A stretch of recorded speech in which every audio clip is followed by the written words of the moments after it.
Did you know the Jonestown Massacre, in a chilling display of blind obedience, claimed the lives of 918 people, including 276 innocent children?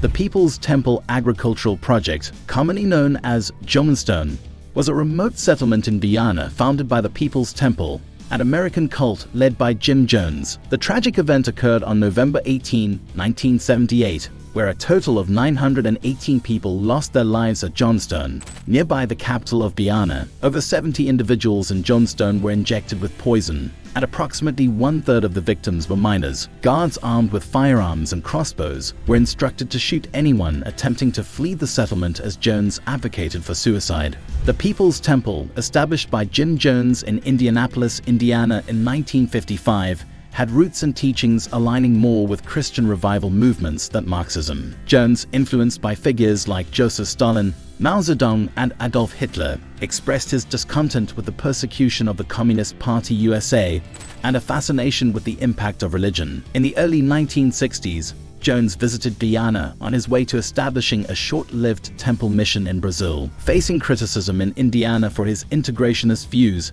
Jones relocated the temple to Redwood Valley, California in 1965. By the early 1970s, the temple expanded to Los Angeles and San Francisco, eventually moving its headquarters to San Francisco. This relocation coincided with increased political involvement by the temple, gaining approval from the local government, after the temple played a crucial role in George Moscone's mayoral election victory in 1975. Jones was appointed chairman of the San Francisco Housing Authority Commission. Growing public support in California provided Jones access to prominent political figures, including Walter Mondale and Rosalind Carter. In 1973, facing negative press and defections, Jim Jones and Tim Stone devised a plan, considering options like Canada or the Caribbean. Choosing Guyana for its leftist politics, they researched the country's economy and extradition treaties. The temple resolved to establish a mission there in October 1973. They believed Guyana's socialist orientation, English-speaking population, indigenous majority, and black leadership would provide a peaceful environment for black members. Guyanese Prime Minister Forbes Burnham suggested Jones aim to implement socialism through cooperatives, aligning with his vision of creating a commune. Jones believed Guyana's small, poor, and independent status would facilitate influence and official protection. Presenting advantages near Guyana's disputed border with Venezuela, Jones convinced the government, playing on their concerns about a potential military incursion by Venezuela. In 1974, following travels with Guyanese officials to northwestern Guyana, Jones and the temple secured a lease for over 3,800 acres of jungle land located 150 miles west of Georgetown, the Guyanese capital. The site was isolated within fertile soil, and the closest water source was 7 miles away via muddy roads. Jones struck an agreement with Guyana to facilitate the mass migration of temple members, presenting them as skilled and progressive. He displayed an envelope claiming to contain $500,000, asserting that he would invest most of the group's assets in Guyana. The large influx of immigrants overwhelmed Guyana's limited immigration infrastructure, leading to compromised immigration procedures to hinder the departure of temple defectors and restrict visas for temple opponents. Jonestown was promoted as a benevolent communist community,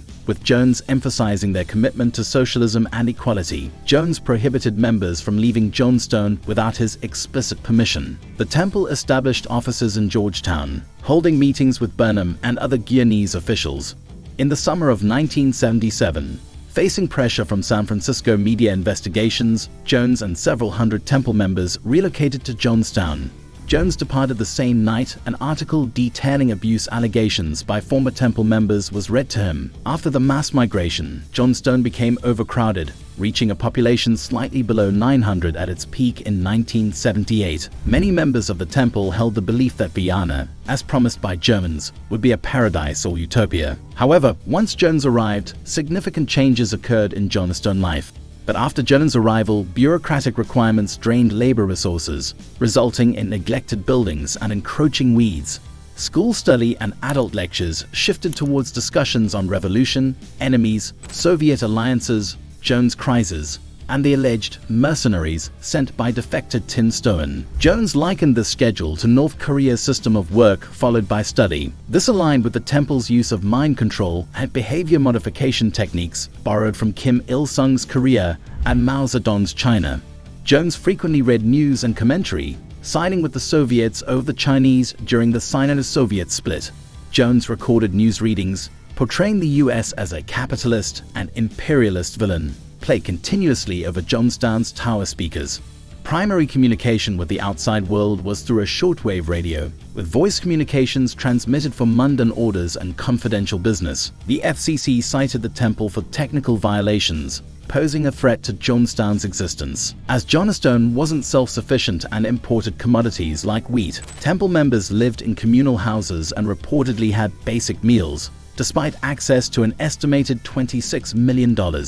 Medical issues, including severe diarrhea and fevers, affected half the community in February 1978. While Jonestown lacked a dedicated prison or capital punishment, various punishments were used for serious disciplinary problems, including confinement in a plywood box and forcing children into wells. Escape attempts led to drug administration in an extended care unit, and armed guards enforced Jonestown's rules. Children were under communal care, and limited contact with biological parents was allowed. Social Security checks initially sustained the commune, with up to $65,000 in monthly welfare payments signed over to the temple. In 1978, U.S. Embassy officials in Georgetown interviewed recipients, finding no indication of captivity or coercion among those interviewed. Jones frequently addressed temple members about Jonestown's safety, claiming that the CIA and other intelligence agencies were conspiring with capitalist pigs to destroy the settlement.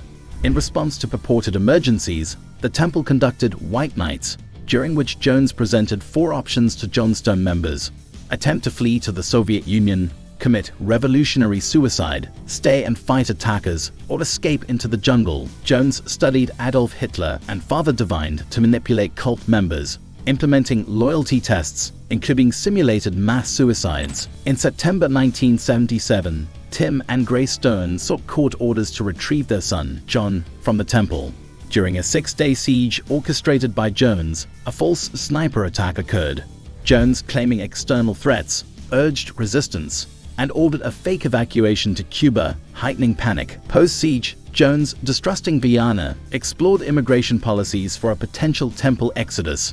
Meetings with Soviet Union, North Korea, Yugoslavia, and Cuba took place. Despite initial interest in the Soviet Union, Jones opted to stay in Guyana. In the summer of 1978, Jim Jones sought the legal assistance of Mark Lane and Donald Freed, both known for their conspiracy theories surrounding the Kennedy assassination. Jones aimed to build a case of a grand conspiracy by U.S. intelligence agencies against the People's Temple. Lane, paid $6,000 per month by Jones, supported these theories in press conferences, comparing Jones to civil rights leader Martin Luther King Jr. Additionally, Jones' declining physical and mental health became evident in Jonestown. He claimed to have lung cancer as a ploy for sympathy, and audio tapes from 1978 meetings revealed his deteriorating condition, marked by drug abuse and various health issues. Representing California's 11th congressional district, the Aryan planned a visit to Jonestown due to concerns raised by temple defectors. Legal representatives initially resisted access, but eventually the delegation, accompanied by Mark Lane and Charles Gary, reached an airstrip near Jonestown. During their visit, Jones presented a facade of happiness and government conspiracies. 2 members initiated the first move to defect, and others sought help to leave. As the delegation prepared to depart, a loyalist attacked Ryan, and Larry Layton insisted on joining. The departure involved 2 planes, delayed due to defectors. Layton opened fire on the Cessna, injuring passengers. Simultaneously, temple members fired at the Twin Otter, resulting in fatalities. Before departing for the airstrip, Ryan indicated a positive report, but Jones believed he had failed. After Ryan left, a deadly concoction was prepared, and Jones called all members to the pavilion. A 44-minute death tape recorded part of the meeting where Jones predicted an attack on the airplane carrying the Ryan delegation. He urged temple members to commit revolutionary suicide, presenting it as a commitment to refuse capitalism and support socialism. Temple member Christine Miller suggested an airlift to the Soviet Union, but Jones dismissed the idea. After confirming Congressman Ryan's murder, Jones and the Red Brigade members orchestrated the mass suicide, with poisoned flavor aid causing rapid deaths, especially in children. The chaotic scene included armed guards surrounding the pavilion, and Jones was found dead with a gunshot wound to his left temple. Prominent temple survivors Tim and Mike Carter, along with Mike Prokes, escaped death by delivering luggage with large sums to the Soviet embassy. Assigned by People's Temple, they abandoned most money and were caught at Port Kaituma. Tim Carter, emotionally affected, had a breakdown witnessing family tragedies. Gary and Lane, warned of discontent, talked past guards reaching Port Kaituma. Gunshots in the jungle aligned with Clayton's account. Rhodes hid under a building while volunteering for a task. 2 intended poison victims survived. Grover Davis played dead, and Hyacinth Thrash hid under her bed. Dr. Mutu found needle marks on bodies, but couldn't determine if they initiated poison or provided relief. Cyanide was confirmed in some bodies. Plastic cups and syringes littered the area. Annie Moore's gunshot wound was deemed not self-inflicted. On the early evening of November 18, at the Georgetown Temple headquarters, Sharon Amos, a temple member, received instructions from Jonestown via radio to seek revenge on the temple's adversaries and then commit revolutionary suicide. Following police arrival at the headquarters, Sharon, armed with a kitchen knife, took her children 21 years old Leanne, 11 years old Krista, and 10 years old Martin into a bathroom. Tragically, Sharon first killed Krista and Martin before Leanne assisted her in taking her own life. Stephen, Tim, and Jin Jr. discovered their lifeless bodies upon their return to the temple headquarters, attempting to prevent the suicide. After the deaths, the Guyanese government initially cared for the deserted Jonestown compound. Later, Hmong refugees from Laos briefly reoccupied the site in the early 1980s. The buildings faced looting by locals, but their association with the mass killing prevented a takeover. A fire in the mid-1980s mostly destroyed the structures, leaving the ruins to decay and be reclaimed by the jungle.